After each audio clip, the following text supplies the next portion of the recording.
a la propuesta que se ha realizado como Colegio de Psicólogos. Es para nosotros esta noche realmente una satisfacción contar con la persona que voy a presentar. Ella es psicopedagoga, tiene una maestría en agroecología y desarrollo sostenible. Trabajó en temas de desarrollo desde hace más de 20 años, 15 de los cuales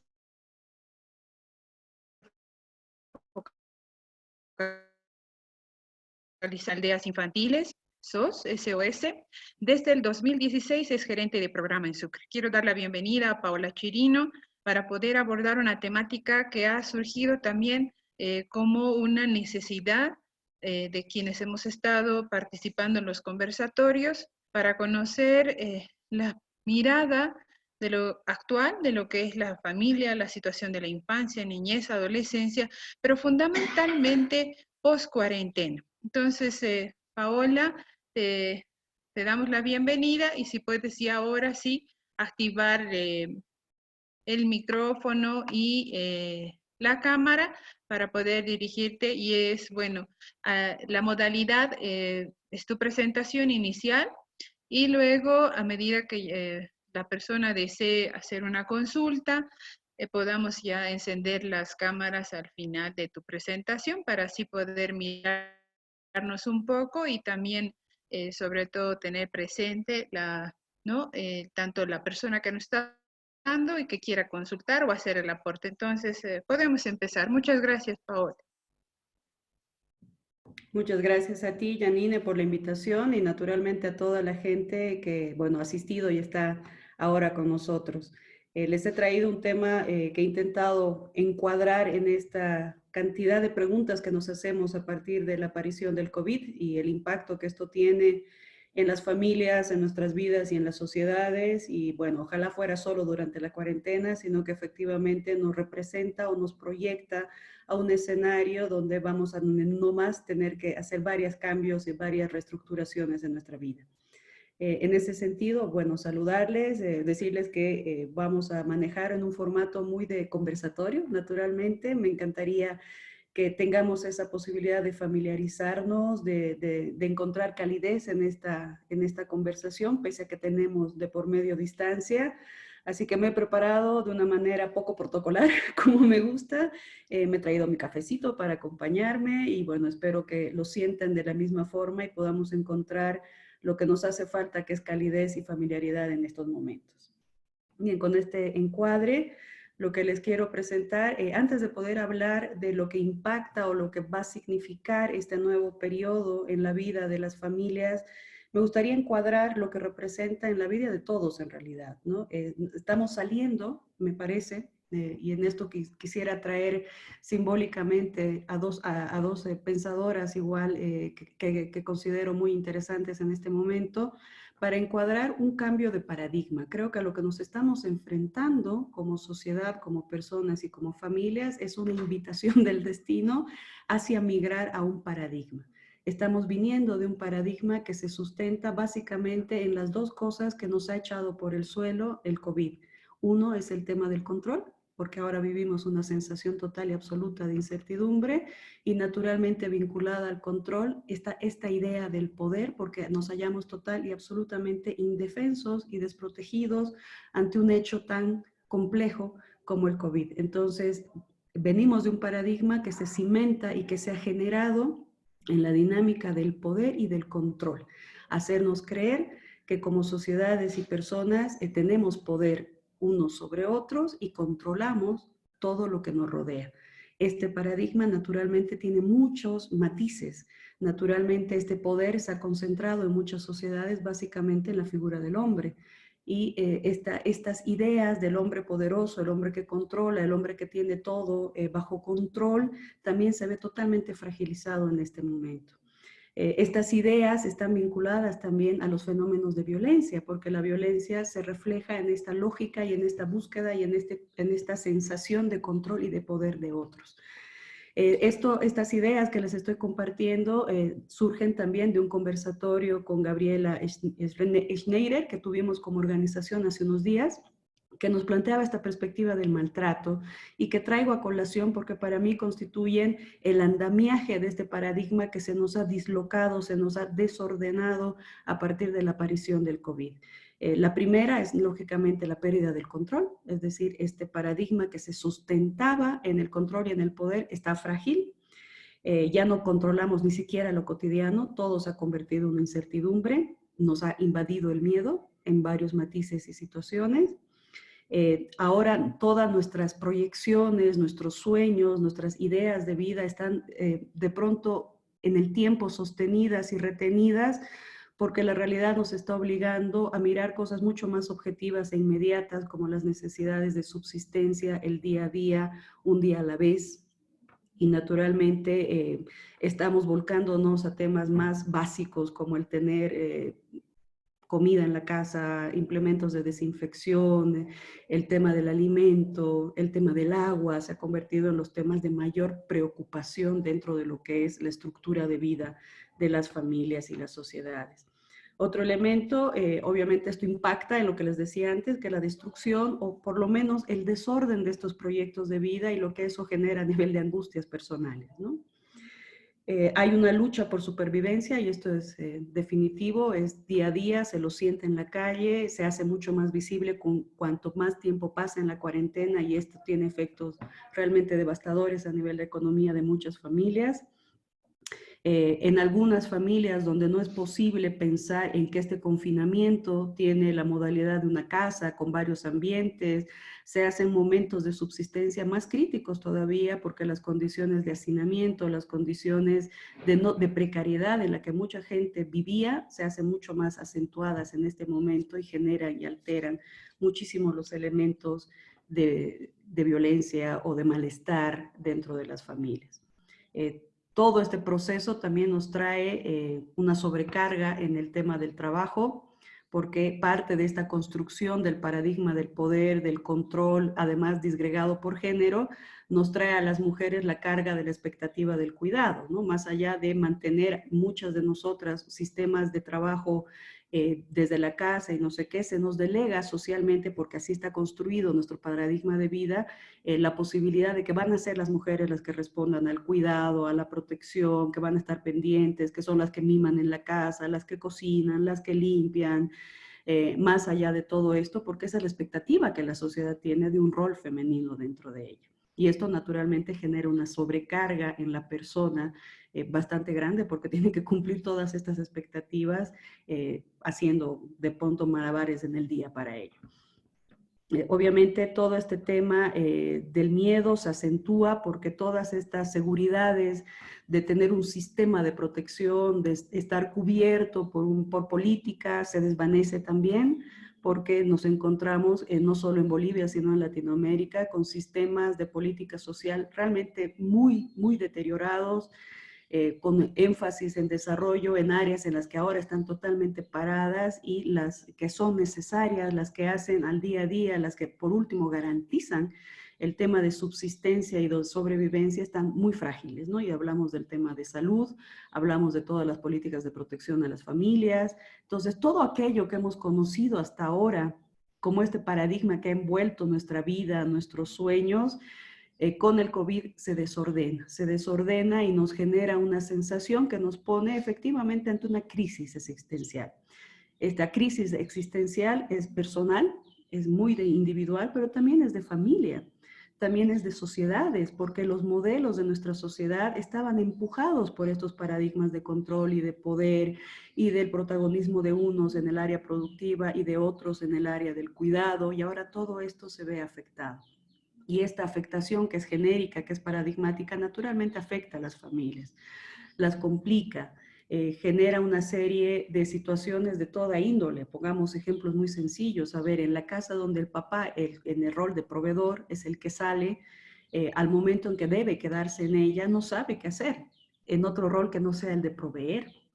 No sabe qué hacer para el cuidado de los niños, no sabe si tiene que intervenir, si le dejan, cómo se hace. Entonces se enfrenta ante la demanda para la cual no ha sido preparado ni tiene elementos que le permitan accionar de manera directa y esto también le genera mucha ansiedad, mucho descontrol y mucha incertidumbre, ¿no? Entonces, obviamente este elemento del COVID nos corta en dos, nos pone ante una posibilidad de agravar estas situaciones o de efectivamente motivarnos de una manera más acelerada hacia un cambio paradigmático, que es un poco la idea que les traigo para conversar y para provocar la discusión.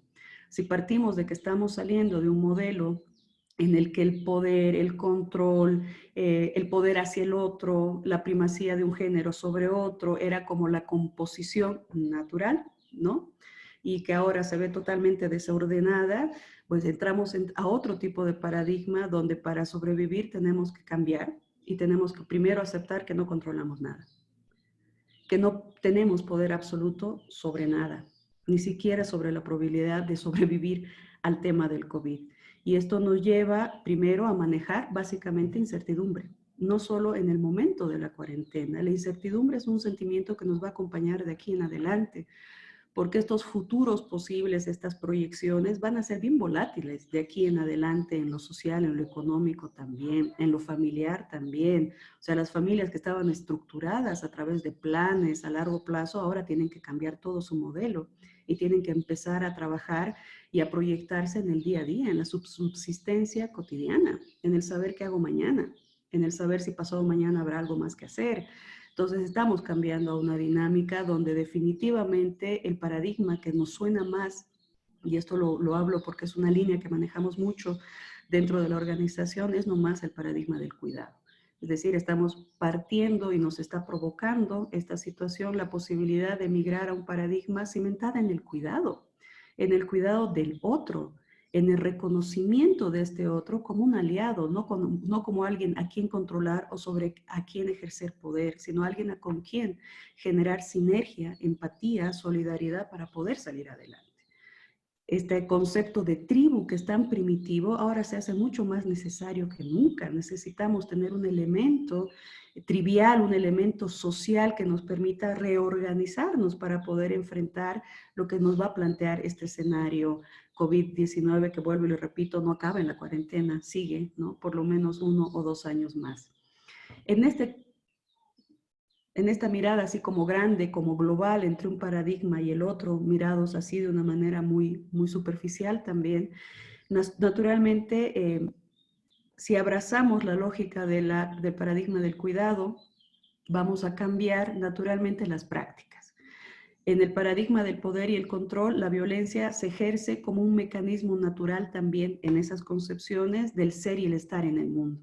En cambio, desde un paradigma del cuidado, la protección del otro, el cuidado del otro, se vuelve como en esta práctica social aceptada y validada como un mecanismo de sobrevivencia. Y esto naturalmente nos lleva a ser humanamente más buenos, si vale el término, más humanos, y eso nos da alguna probabilidad de subsistencia en el futuro.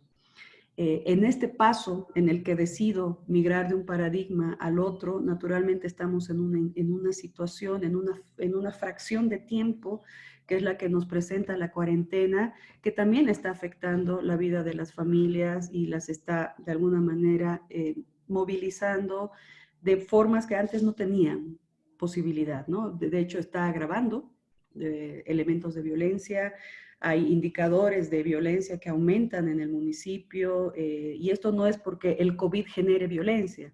Estamos hablando de que esta violencia se está haciendo mucho más visible, primero porque ya habían elementos preexistentes que procuraban esta violencia, es decir, estos esquemas de control, de poder, de sumisión, ya generaban elementos de violencia. Con la incertidumbre, los miedos, las imposibilidades personales de gestionar lo que esta incertidumbre nos provoca se están asentando y naturalmente la familia como este entorno de cuidado y protección se está fragilizando.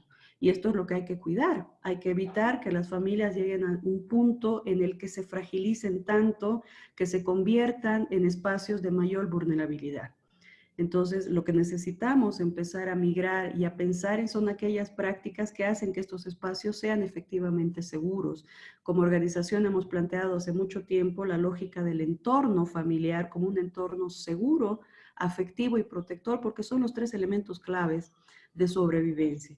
No puede haber protección ni seguridad si no hay un elemento de afecto, ¿no? Y en esto tiene mucho que decir y mucho que hacer Pepa Horno, que también ha trabajado mucho con aldeas a nivel internacional en todo lo que es este concepto y el paradigma de la crianza positiva. Y lo que nos trae son una serie de posibilidades que nos invitan a mirar y a migrar de manera individual, de manera familiar, a este constructo de los espacios protectores que están vinculados a personas que se hacen conscientes, especialmente adultos, de la responsabilidad que tienen para cuidar de estos niños. La protección es un tema elemental del adulto y donde debe participar el niño, pero quien debe proveer de este espacio de protección, de seguridad, de afecto es naturalmente el adulto. Y para eso debe tener también la posibilidad de tener un tiempo que le permita digerir lo que se está viviendo en este momento a partir de esta crisis sanitaria, reordenar sus pensamientos, reconocer sus emociones, tener los espacios para gestionarlas, para expresarlas, y a partir de ahí empezar a migrar a prácticas y a comportamientos que hagan mucho más segura su familia y mucho más segura también su comunidad, porque ahora no vamos a salir adelante desde un esfuerzo individual. Ahora el esfuerzo es nomás social, la apuesta es nomás la solidaridad, la empatía, el reconocimiento y el cuidado. Básicamente eso es lo que les quiero compartir a nivel de provocación. Seguramente habrá muchas otras cosas que podamos discutir a medida que surjan las preguntas.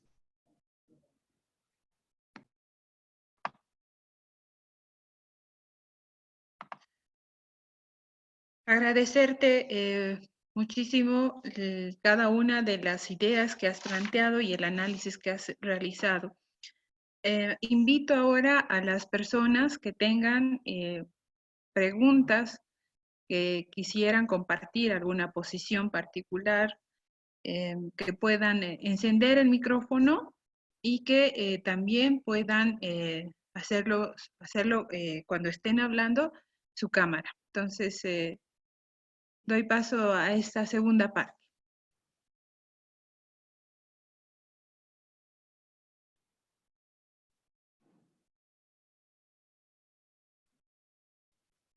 ¿Yeli?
¿Pregunta de algún colega, alguna opinión, participación?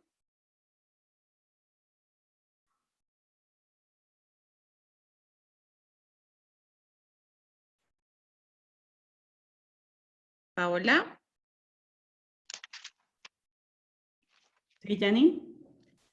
De acuerdo a, bueno, esperemos que se vayan animando a realizar las preguntas, pero parece importante si pudieras ahondar o en la experiencia que puedas tener durante estos años, fundamentalmente, ¿cuán o qué factores tendrían que también trabajarse, no sé si paralelamente, para permitir eh, este puente, ¿no? Esta transición de la que tú hablas, de una posición paradigmática hacia esta otra, que si bien en algún momento ha podido estar presente ante alguna situación, pero muy específica, ahora se hace como una necesidad para poder hacerle frente a esto que viene, ¿no? Post cuarentena y durante lo que vayamos a tener, digamos, como instaurada y la presencia de este virus, digamos, en nuestras comunidades.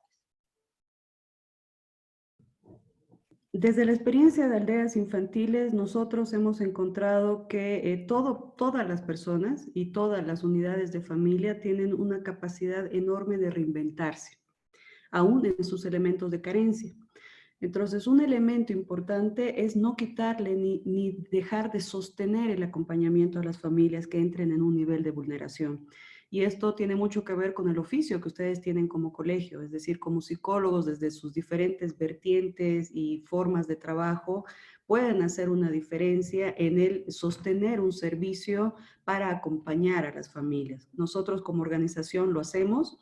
Parte de nuestros modelos de intervención involucran un técnico que acompaña a las familias y este acompañamiento no es directivo, es decir, este acompañamiento lo constituye como un catalizador del desarrollo de la misma familia. Normalmente, y parte del paradigma que les mencionaba, es entender al otro como el menor, como el minusválido, como el incapaz, como el problemático. Entonces hacemos mucho énfasis en los factores problemáticos y miramos muy poco los factores de desarrollo.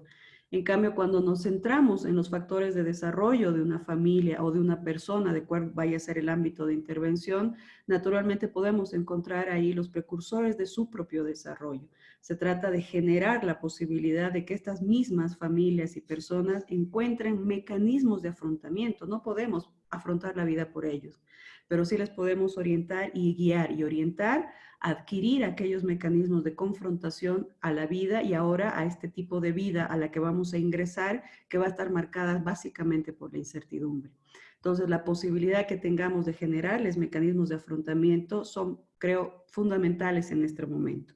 La asistencia técnica, naturalmente, no puede ser pensada desde el técnico, tiene que ser pensada desde la capacidad que tengamos de escuchar y reconocer nuevamente al otro y a sus posibilidades, ¿no? Esto en un ámbito, si quieren, más cercano a ustedes como psicólogos. A nivel de sociedad, definitivamente nos tiene que llevar a relocalizar las dinámicas de intervención. La unidad de intervención ya deja de ser solamente el individuo o la familia, se hace mucho más ecológica porque tiene que involucrar a la sociedad, a su comunidad más cercana, que es donde se tienen que ir generando soluciones. Con todas las restricciones que tiene, por ejemplo, la cuarentena y que va a tener todavía el periodo de COVID, porque van a haber limitaciones y distanciamiento social, tenemos que reinventar las posibilidades y las ofertas y los servicios hacia las familias que lo van a requerir y naturalmente y en un diálogo que hacemos a nivel organizacional, entendemos que estas se van a focalizar básicamente en la comunidad, en las respuestas que se puedan dar, incluso para el cuidado de los niños dentro de una comunidad. Es muy difícil pensar que una familia sin una red social pueda salir adelante. No interesa su nivel de precariedad. En este momento, ninguna familia en ninguno de los niveles de crisis que tenemos va a poder salir adelante sin una red social. La emergencia nos los está mostrando, nos ha obligado a crear grupos de WhatsApp entre vecinos, nos ha obligado a crear grupos de WhatsApp en las familias para reencontrarnos. O sea, la necesidad de vincularnos a otro es una necesidad de vida, es parte de la subsistencia. Y a eso nos va a empujar con mucha más rapidez este fenómeno de la crisis sanitaria. Y naturalmente nos va a generar la posibilidad también de reinnovar las posibilidades de soporte y de desarrollo a las familias y también a las comunidades, ¿no? Si lo llevamos al ámbito de la política pública, con mayor razón, o sea, esto desnuda la fragilidad del Estado para atender de manera integral y coherente las necesidades sociales o de protección social que requerimos como país. Y a partir de ahora sus inversiones deberán migrar a lo básico. O sea, ahorita pensar en grandes inversiones industriales y demás realmente es poco probable, ¿no? Hay que empezar a pensar cómo generas y cómo sostienes la vida de tus comunidades y de tus ciudades. Y ahí nuevamente está la necesidad de generar políticas específicas que van más allá solo de una asistencia alimenticia que va a tener un periodo pero no va a ser suficiente. Hay que nomás pensar en cómo le respondes a estas necesidades que van a empezar a salir. Una vez se reactive la economía, ¿qué va a pasar con los niños? Ya no van a ir al colegio, no van a ir a centros infantiles. Y en las familias donde son, por ejemplo, monoparentales, ¿qué va a pasar? La mamá tiene que salir a trabajar, el niño ya no va a la escuela, el niño ya no va al centro infantil, entonces vas a tener ahí niños pequeños cuidando a niños mucho más pequeños. O al cuidado de terceros de los cuales no tienes conocimiento ni control, y la exposición al riesgo y a la desprotección se hace aún mucho más grande. Es interesante, aunque no para nada pretendo planteárselos como un escenario apocalíptico, pero es interesante entender que este periodo al que vamos a ingresar es nomás como un periodo de posguerra, no solo por el impacto económico, sino por el impacto social que esto va a tener. Entonces, en los temas del cuidado de los niños debe dejar de ser un tema privado, no es algo que tenga que resolver individualmente cada familia, es algo que hay que pensar a llevar a la mesa y resolverlo desde las comunidades, encontrar prácticas que puedan ser importantes como el cuidado entre las mismas comunidades, como surge de manera natural. Por ejemplo, se han hecho en muchos lugares las ollas comunes, ¿no? O se han encontrado otras estrategias como hacer pan común o hacer colecta entre grupos familiares para comprar el alimento del día. Entonces, nuevamente, les digo, la crisis nos está poniendo en este espacio de tiempo en el que efectivamente nos está empujando a migrar a un paradigma. Pero esto no va a ser automático. Esto tiene que ser intencionado y se va a volver intencionado en medida que tengamos la capacidad de aceptar que lo que conocemos y que es necesario construir futuros posibles. Y creo que esto es bien importante y además es parte de lo que nos toca hacer en este momento, vivir el duelo de aquello que conocíamos como realidad, aquello que conocíamos como cotidiano, aquello que conocíamos como normalidad, o sea, ya no va a existir, ya no va a ser posible el retorno a eso. Y ahí tenemos dos alternativas, o irnos por el lado del fatalismo y entrar en una crisis muy prolongada, o encontrar un escenario de precisamente el decir, ok, entonces construyamos. Ahora se nos ha presentado un lienzo con muchos futuros posibles, con muchas alternativas posibles. Y empezar a movilizar también desde espacios como ustedes, por ejemplo, como colegio, estas ideas, estos pensamientos que puedan convertirse en propuestas de servicios, que puedan convertirse en servicios mismos, que puedan convertirse en propuesta ciudadana para política pública, o que pueda convertirse en un sentido de vida o de propósito de manera individual. Es decir, yo a partir de ahora ya cierro mi consultorio y me dedico a ser psicólogo comunitario, qué sé yo. Ya viene, tiene que ver mucho con las decisiones que vamos tomando desde lo individual también. Pero definitivamente creo que yo lo siento de esa forma, es pues un sentido de oportunidad, es una franja en el tiempo maravillosa para poder cambiar y para poder proyectar alternativas, ¿no? Buenas noches, colegas. Muchas gracias. Tengo a Amalia con y también a Jaime con el micrófono abierto. ¿Necesitan para poder hacer alguna consulta? Jaime, Amalia. Sí, Janine, por favor, gracias. Buenas noches, Paola, muchas gracias por compartir un abordaje que realmente me ha abierto un panorama impresionante y también me está haciendo pensar en muchas cosas, ¿no? Y yo quisiera consultarte, Paulita,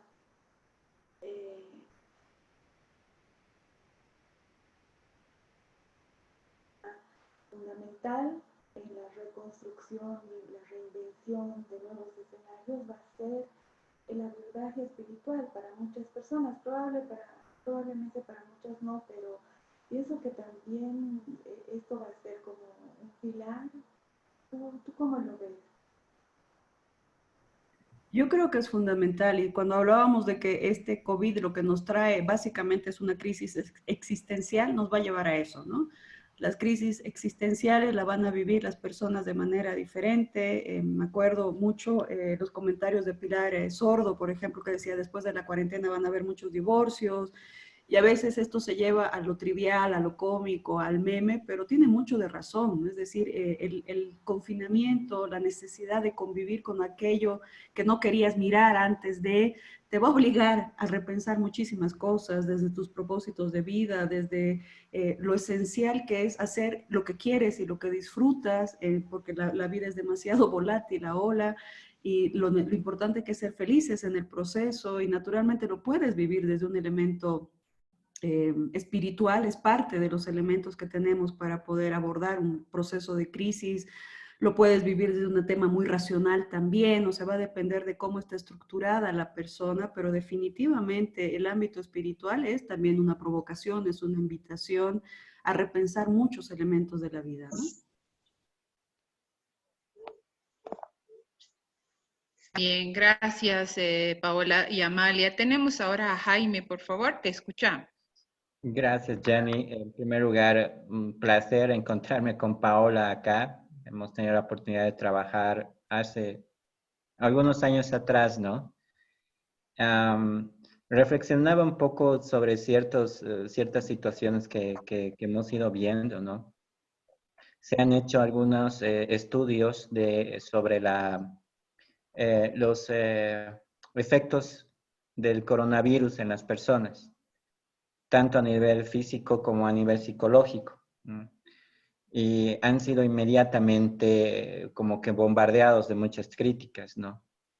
Pero en algún momento es necesario saber eso. Creo que más allá de cualquier otra cosa, los médicos ya van diciendo de que la persona post-coronavirus queda solamente con el 40% de la capacidad pulmonar. Y fuera de eso, digamos, el tema de tal vez el estrés postraumático que comiencen a vivir, ¿no? Posteriormente a esto, porque en la persona que esta mañana estuvo recuperándose, si bien, creo que en Santa Cruz, si bien mencionaba de que se alegraba por poder ver a su familia, estaba con el hecho de que había perdido a su padre durante esta enfermedad. Entonces, creo que, digamos, coincidiendo en la línea que lo que dice Paola, se nos viene encima una ola de situaciones, una ola de psicopatologías bastante grande. Y así como en el tema de la posguerra, pues vamos a tener que intervenir. No nos olvidemos que muchos de los enfoques en psicoterapia han surgido precisamente posteriores a eventos bélicos. Y en este sentido, sí, estamos en una lucha por nuestras vidas, aunque no lo percibamos, ¿no? Fuera de eso, esa sensación de indefensión, esa sensación de inseguridad y de paranoia que de pronto nos va a llegar, ¿no? Porque ayer conversaba con el equipo de médicos que están a cargo de San Pedro Claver y realmente en 4 semanas la cosa nos va a llegar y nos va a llegar bastante fuerte, ¿no? Tema que de pronto nos tiene que hacer prepararnos, meditar realmente hasta qué punto estamos preparados, organizarnos de manera comunitaria, ¿no? Porque las restricciones, la falta de alimentación, el encierro y todo eso eh, van a generar traumas importantes, ¿no? Leí el otro día un artículo de cómo se está evidenciando episodios de estrés agudo en población infantil en España, lo que naturalmente en algún momento va a desencadenar en estrés postraumático. Y de alguna manera, ¿cuántos de nosotros vamos a necesitar estar plenos en nuestras funciones, en nuestras atenciones, para poder responder a las necesidades que nuestra comunidad nos va a plantear, ¿no? Entonces, considero muy importante la iniciativa que se está teniendo, especialmente en Potosí, sobre las brigadas de atención psicológica, ¿no? De cómo en otros países el rol del psicólogo ya está comenzando en este momento en el que el número de casos y el número de fallecimientos, especialmente en Europa, ya está siendo de una manera más controlado. Ya se están comenzando a abrir los espacios como para que las personas puedan tener espacios de atención, ¿no? Más allá de la violencia intrafamiliar, por el tema de que sinceramente todo esto llega a ser demasiado pesado en algunos momentos. Totalmente, creo que, y en esto quiero traer simbólicamente a Pepa a charlar con nosotros. Ella plantea algo bien interesante y nos dice, bueno, este proceso, esto que estamos viviendo, este real que nos invade, que es el COVID, pone ante dos posibilidades, ¿no? Obviamente todos vamos a recordar este momento, pero no todos vamos a generar un trauma por este momento. Entonces ahí depende efectivamente de qué es lo que tenemos para enfrentar o confrontarnos con esta situación para no tener trauma. O sea, no es una sentencia de trauma la presencia del COVID ni su agravamiento, ¿no? O sea, es un elemento, es una probabilidad, sí, seguro que sí, pero lo que tenemos que hacer es más bien evitar que esto llegue a procesos traumáticos. La gente no solo después, ahora ya necesita de gente que pueda proveer de auxilios psicológicos, no solo los que han enfermado, sino los que han perdido conocidos, amigos, incluso las comunidades donde se han dado casos porque han tenido reacciones poco humanas, ¿no? Desde la segregación, y naturalmente está motivado por el miedo a morir, el miedo a contagiarse y naturalmente toda la información y desinformación que rodea este fenómeno. Entonces, gente que pueda primero ayudarnos a entender en su magnitud lo que es, el poder proveer de auxilios psicológicos de manera inmediata, pronto, a través de brigadas o de líneas gratuitas, como se han hecho en todo el país, es parte de lo que se puede hacer. Pero creo que es importante entender que no es necesariamente el COVID una sentencia de trauma genérico, ¿no? O general. Seguramente habrán personas y situaciones que generen un nivel de trauma. Imagínense si las familias llegan a un nivel de desorden y los adultos, en vez de proteger y de cuidar y de preservar la integridad del niño, la perturban, la violentan y le generan un trauma. Eso va a ser realmente terrible y vamos a tener efectivamente muchos temas que atender post cuarentena, post COVID, que van a estar vinculadas a la salud mental. De hecho, ya hay, y creo que la línea de atención a la salud mental debería ser preventiva de aquí en adelante, ¿no? Muchas gracias, Paola y Jaime. Tengo esperando a Agustín. Por favor, Agustín Soto, adelante con tu participación. Hola, buenas noches. ¿Me escuchan? Ok.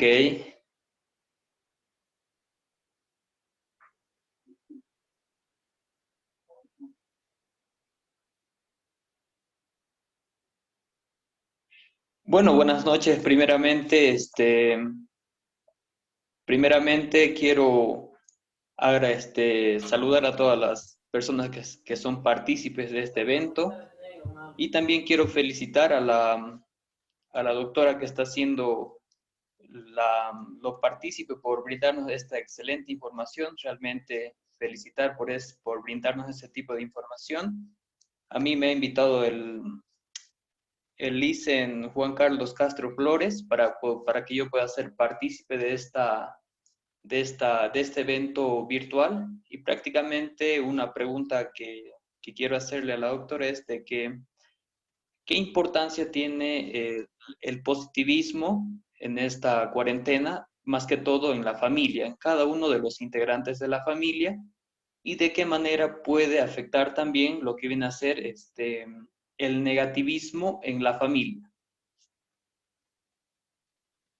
Ay, Agustín, muchas gracias por tu pregunta. Creo que es fundamental, es decir, creo que lo que necesitamos, no creo, estoy segura, que lo que necesitamos como familias en este momento es disparar esperanza. Definitivamente, el motor que nos mantiene de alguna manera sanos, ¿no? Mentalmente también, es definitivamente la esperanza. El positivismo, la esperanza, dentro además de un marco de realismo, ¿no? Para no creer en un idealismo que también puede ser hasta peligroso, es súper importante para las familias el cambiar esta lógica de esperanza, de saber y tener la posibilidad de entender que las cosas van a cambiar, sí, las aceptamos, primero aceptamos y somos conscientes que esto va a cambiar, pero que puede ser mucho mejor de lo que ha sido, de que este momento juntos es invaluable, que este momento juntos nos puede sanar, nos puede hacer ganar fuerza, nos puede hacer que seamos una familia mucho más integrada, mejor comunicada, son los espacios de ganancia de la cuarentena. Entonces hay que empujar y si se pueden generar servicios que puedan orientar a las familias en los tips para que esto suceda, realmente sería fantástico. Es importante entender para los papás el rol tan importante que tienen para que las memorias que generen los hijos a partir de este proceso sean pues favorables y no sean traumáticas. Que si bien podemos vivir carencias, que si bien podemos no comer todo lo que nos gusta o comer muy limitadamente, el hecho de estar juntos y de sentirnos parte de una unidad, de sentir afecto y sentir seguridad en ese pequeño espacio reducido que es la familia, es fundamental. Es fundamental para mantener la salud de los niños, la salud también de los adultos y esta noción de esperanza.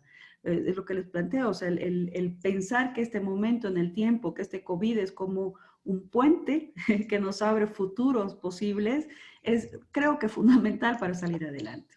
Pues si nos estacionamos en el fatalismo, al final es como la metáfora, ¿no? El último que apague la luz, porque no queda nada más que hacer. Y creo que esa es una posición en la que no vale la pena ni entrar. Siempre van a haber posibilidades y cosas que hacer.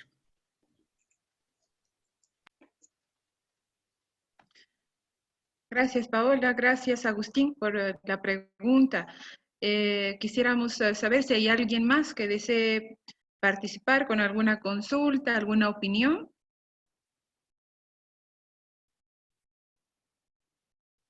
Que levanten la mano. Hola, Paulita, querida.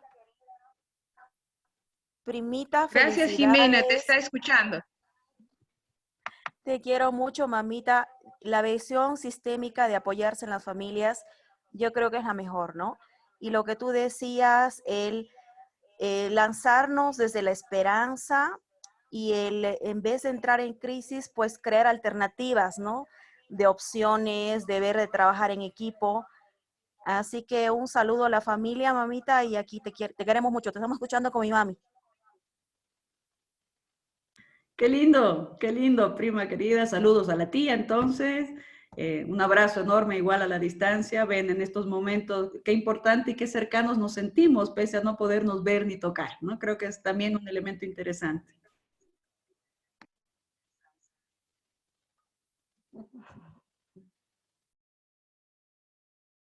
Gracias, Jimena.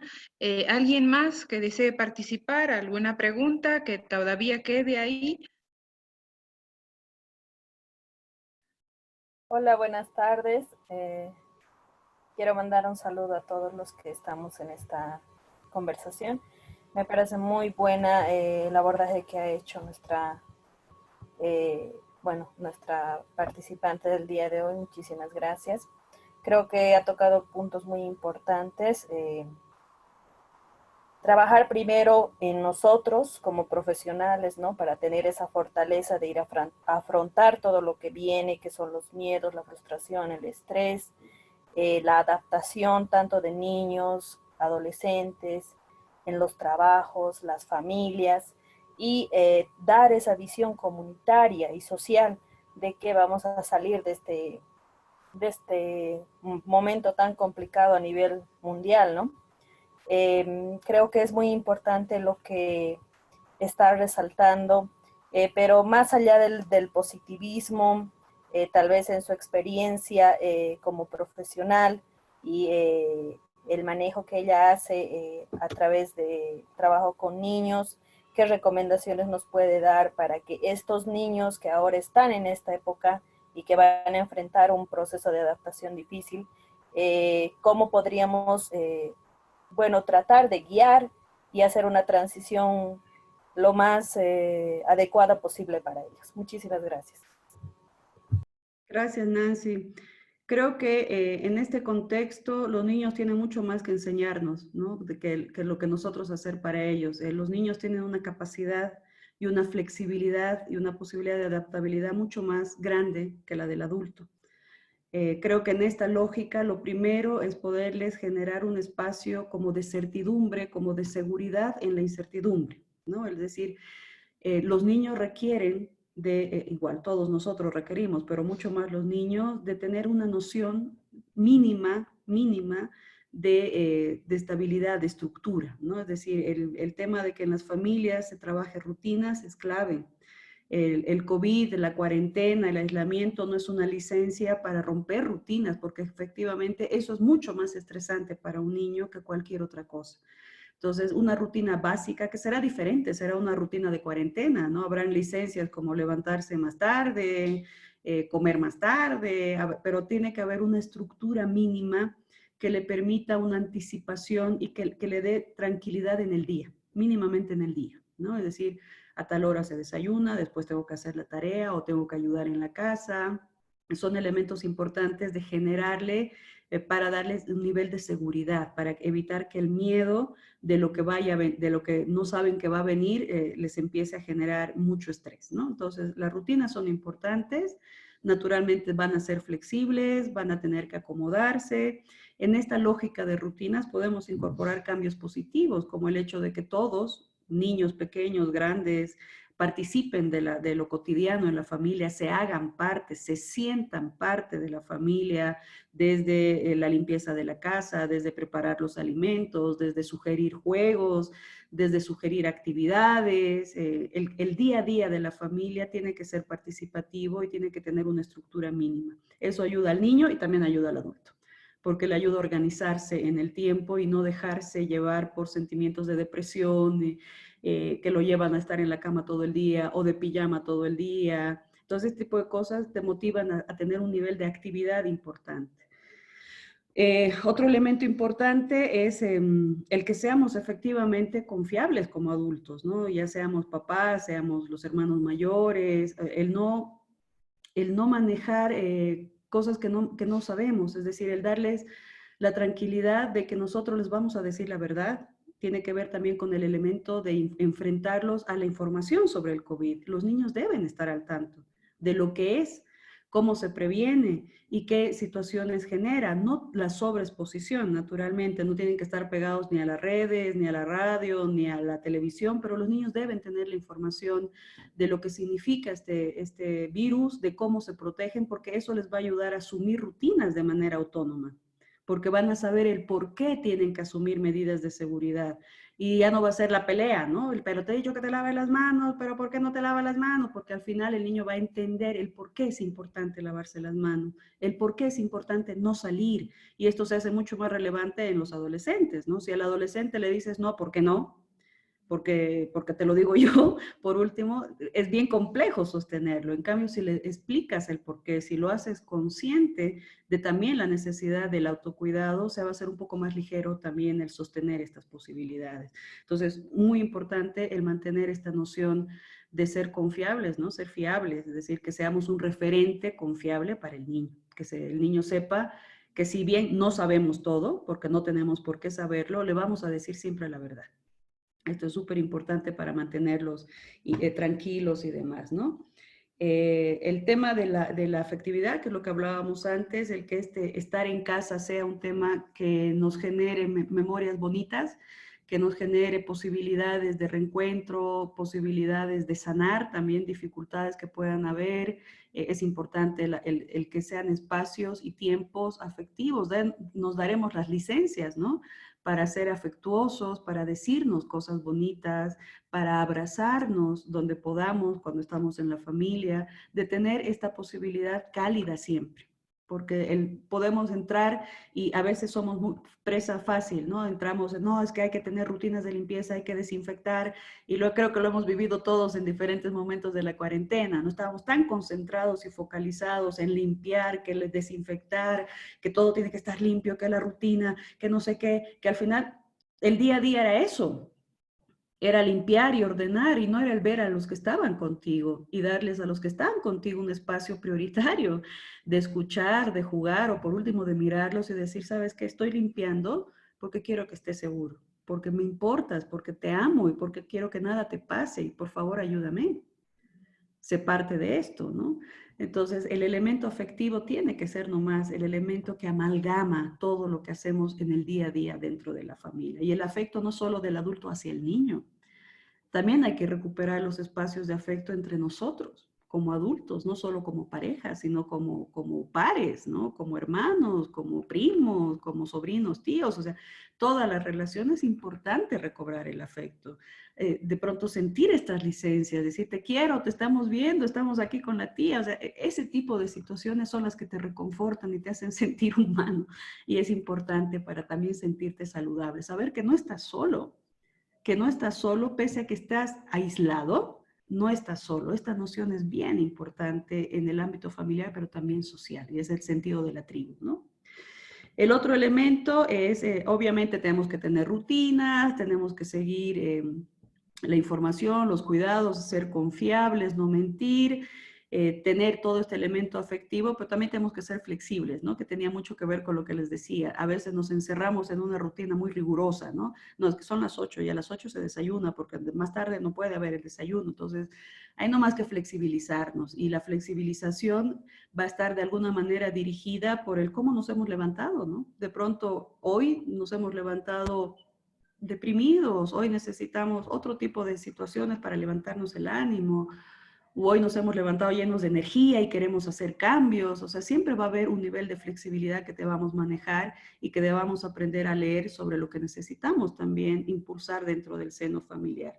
Y obviamente lo último, que es el tema de la esperanza, pues, ¿no? Es parte del garantizar momentos importantes en la familia y de asegurar ahora a la familia como este entorno, es mantener la lógica de la esperanza, ¿no? No entrar en este agobio del pesimismo o de pensar que todo está perdido, ni mucho menos, y por eso les partía diciendo que en esto nuestros maestros son los niños, porque esto es natural para ellos. Para ellos todo está vinculado al juego, a la posibilidad, a la imaginación, y entonces nos van a enseñar mucho a mantener las dinámicas dentro de la casa de una manera diferente, ¿no? Entonces, empecemos a mirarlos no como un objeto a los que hay que proporcionar cosas, sino como un sujeto que también sugiere, que participa, que se hace parte de las cosas que también necesita. Muchas gracias, Paola. En la parte al fondo tienes, no sé si un adorno o un reloj, pero de pronto te paras y hay como una corona también. Entonces, que sea el virus de la esperanza, y que este se contagie para todos. Y como profesionales creo que la reflexión definitivamente nos ayuda mucho y va a dar pie a un conversatorio para el día viernes. Te agradezco en nombre del colegio, todos quienes están aquí y han debido tener muchas preguntas y que seguramente serán reflexionadas, otras ya las habrán respondido, la oportunidad que nos has brindado, el tiempo que nos has obsequiado, y a cada uno de igual manera el tiempo que se ha dado para estar aquí y ser parte de este séptimo conversatorio. Te agradezco mucho, un abrazo a la distancia y a cada uno también. Gracias, Elías. Gracias, Paola. En todo caso, muchas gracias a ustedes por la invitación, por la posibilidad de tener este interesante momento de conversatorio, y bueno, un abrazo enorme. Y como hemos lanzado ya como organización una campaña, estamos seguros de que todo va a estar bien. Así que pongámosles empeño en que eso sea verdad y que suceda todos los días. Un abrazo a todos. Antes de que te vayas, voy a tomar una foto. Y para que veas que no digo que sí, que no, la corona está ahí. Y agradezco mucho a los 34, 35 participantes que han estado hoy. Gracias, Paola, una vez más. Un abrazo. Gracias. Un gran abrazo. Gracias.